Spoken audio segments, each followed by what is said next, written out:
Ladies and gentlemen, welcome back again to a different opinion. So we got one here for you today.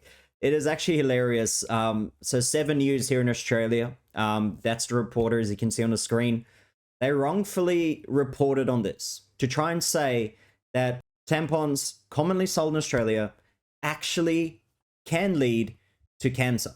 Now, as you can see here from the AFP, no evidence titanium dioxide in tampons drinks causes cancer. 7's toxic tampons. So they wrongfully reported that tampons sold in Australia have been linked to an increased risk of cancer. So let's have a look at this video. It is absolutely hilarious when the mainstream media gets it wrong, as they always do. As we know by now, we shouldn't trust them. But let's just have a listen and we can talk about it after this. Tampons commonly sold in Australian supermarkets have been linked to an increased risk of cancer. Hi, I'm Paul Barry, and be very alarmed. According to 7 News, using tampons sold in Australia could put your life at risk. A New Zealand-based study found chemicals in some synthetic sanitary products disrupt hormone regulation and are associated with breast and ovarian cancers. With 7 Adelaide boosting the audience for its TV story by posting this clip to TikTok and notching up 1.7 million views. The 7 story, which ran in the National Early Bulletin, as well as Melbourne, Adelaide and Hobart, ended with this helpful line. Women are being encouraged to opt for tampons made from 100% cotton. And who makes those? That'd be the company that commissioned the tampon study. But did the study back up 7's claim that tampons sold in Australia have been linked to an increased risk of cancer? No, it did not.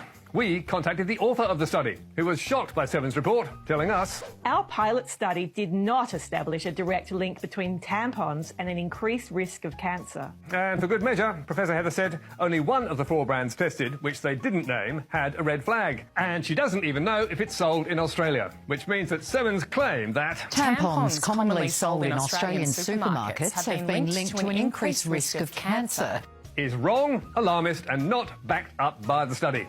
7 News, you should be ashamed of yourselves.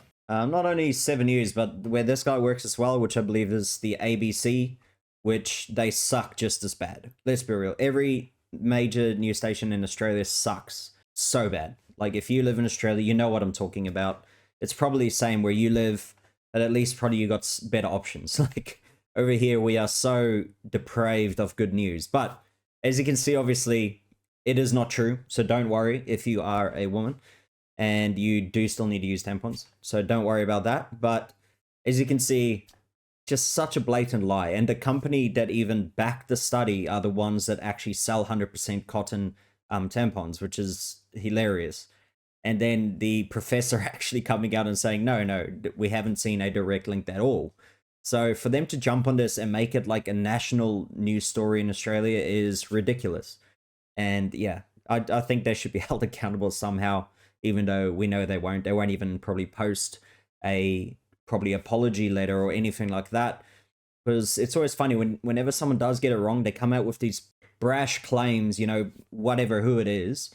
And then they find out, no, they're actually wrong. Then they kind of post, let's say, a, you know, we messed up kind of letter. But let's say the first article probably got, let's say, 20 million views, for example.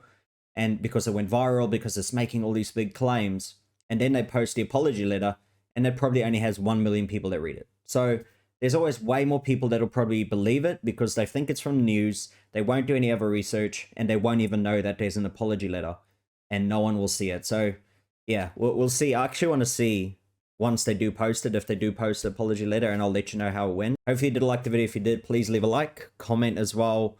Let me know what you think about it. And please subscribe if you do want to see future videos. Thank you for watching. I'll see you in the next one.